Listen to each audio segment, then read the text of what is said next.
क्या black hole के द्वारा टाइम ट्रैवल पॉसिबल है और है तो कैसे, आइए जानते हैं। लेकिन वीडियो शुरू करने से पहले मेरा आपसे निवेदन है कि वीडियो को बिना स्किप किए पूरा देखिए, तभी आपको समझ में आएगा कि ब्लैक होल के द्वारा टाइम ट्रैवल कैसे पॉसिबल है।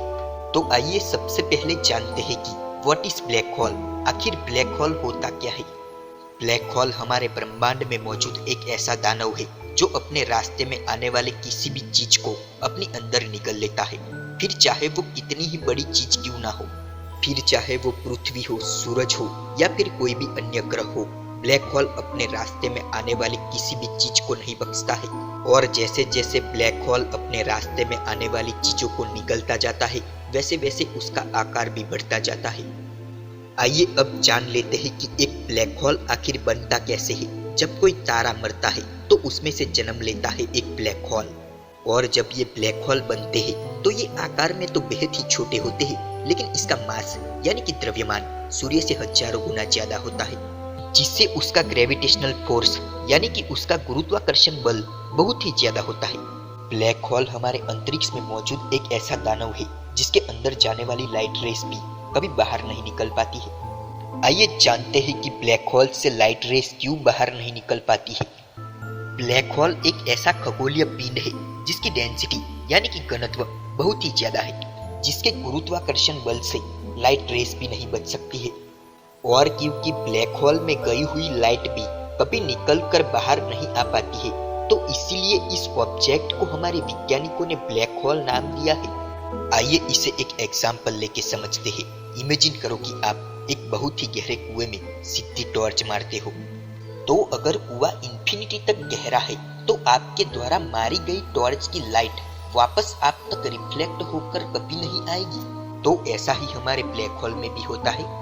ब्लैक होल को हम देख नहीं सकते हैं क्योंकि ब्लैक होल में जाने वाली लाइट रेस भी कभी रिफ्लेक्ट होकर वापस नहीं आ पाती है, क्योंकि हमारा टेलीस्कोप तभी किसी ऑब्जेक्ट को देख पाता है जब लाइट किसी पर्टिकुलर ऑब्जेक्ट से रिफ्लेक्ट होकर वापस टेलीस्कोप तक पहुंचे। लेकिन यहाँ पर ऐसा कुछ नहीं होता है, क्योंकि ब्लैक होल कभी लाइट को रिफ्लेक्ट नहीं करता है। इस कारण हमें अंतरिक्ष में सिर्फ एक काला धब्बा दिखाई देता है, और ब्लैक होल के कभी न दिखाई देने के कारण ही हम अंतरिक्ष में कभी ब्लैक होल को नहीं देख पाते हैं। पर दोस्तों, ब्लैक होल की भी एक सुरक्षा सीमा है, उसकी बाहरी कक्षा, जहाँ पर उसकी ग्रेविटी का असर बेहद ही कम हो जाता है। यानी कि आसान शब्दों में कहे तो ये वो सीमा है जहाँ से ब्लैक होल किसी वस्तु को अपने अंदर नहीं खींच पाता है, और इसी सुरक्षा सीमा पर रह के हम टाइम ट्रैवल कर सकते हैं। तो दोस्तों, आइए अब जानते हैं कि ब्लैक होल के द्वारा टाइम ट्रैवल कैसे किया जा सकता है। चलिए कल्पना करो कि हमने एक बहुत ही शक्तिशाली अंतरिक्ष यान बना लिया है जिसमें आपके खाने पीने और रहने की सभी व्यवस्था है। दोस्तों, वैज्ञानिकों ने हमारे ब्रह्मांड में मौजूद कई ब्लैक होल का पता लगाया है, और हम जानते हैं कि हमारी गैलेक्सी में भी एक ब्लैक होल मौजूद है।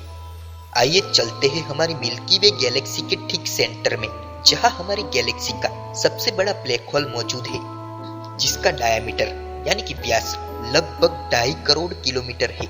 इतना विशाल ब्लैक होल समय पर काफी भारी मात्रा में प्रभाव डाल रहा है। ये एक नेचुरल टाइम मशीन है। इसका द्रव्यमान ही हमारे सौर मंडल के 40 लाख सूरज के बराबर है।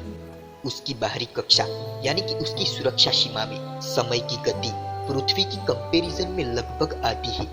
हमारा अंतरिक्ष यान इसकी बाहरी कक्षा में ही उड़ेगा, जिससे कि इसकी ग्रेविटी हमारे अंतरिक्ष यान पर असर नहीं डाल पाएगी, और वहां पर समय की गति हमारे लिए लगभग आधी हो जाएगी। और जिस समय ऐसा होगा उस समय अंतरिक्ष यान में बैठे सभी यात्री समय यात्रा कर रहे होंगे।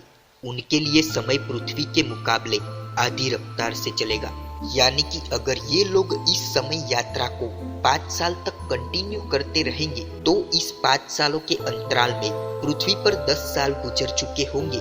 लेकिन हमें अंतरिक्ष यान को बहुत ही सावधानी से उसकी सुरक्षा सीमा के दायरे में ही उड़ाना होगा, और थोड़ी सी भी गड़बड़ हुई तो हम सभी ब्लैक होल में चले जाएंगे और फिर कभी लौट कर वापस नहीं आ सकेंगे। केवल सावधानी से ही उड़ते हुए हम टाइम ट्रैवल कर सकते हैं। लेकिन दोस्तों, आपको क्या लगता है कि ये सब करना इतना आसान है?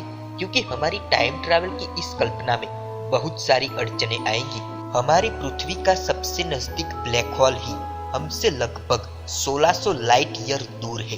यानी कि अगर हम वहां पे लाइट की स्पीड से भी जाए तब भी हमें वहां तक पहुंचने में 1600 साल लग जाएंगे। और दोस्तों, हमने टेक्नोलॉजी में आज तक तरक्की तो बहुत की है, लेकिन हमारे वैज्ञानिक आज तक लाइट की स्पीड से चलने वाला अंतरिक्ष यान नहीं बना पाए हैं। और अगर हम हमारी आज की टेक्नोलॉजी से बना अंतरिक्ष यान लेकर ब्लैक होल तक जाने की कोशिश करेंगे तो हमें वहां तक पहुंचने में लाखों साल लग जाएंगे।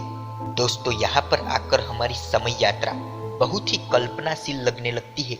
वैज्ञानिक इसे सच तो मानते हैं, लेकिन सिर्फ कल्पनाओं में। तो क्या हमारा टाइम ट्रैवल का सपना यही आकर टूट जाता है?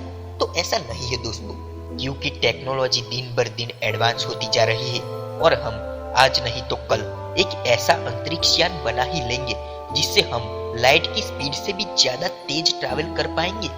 तो आपको क्या लगता है दोस्तों, क्या हम फ्यूचर में कभी टाइम ट्रैवल कर पाएंगे? हाँ या ना? कमेंट में आंसर जरूर देना। तो चलिए मिलते हैं अगले वीडियो में, तब तक के लिए गुड बाय। और दोस्तों, आपने अभी तक हमारे चैनल को सब्सक्राइब नहीं किया है तो हमारे चैनल को सब्सक्राइब करके बेल आइकन जरूर ऑन कर देना, ताकि ऐसी इंटरेस्टिंग वीडियो की नोटिफिकेशन आपको मिलती रहे।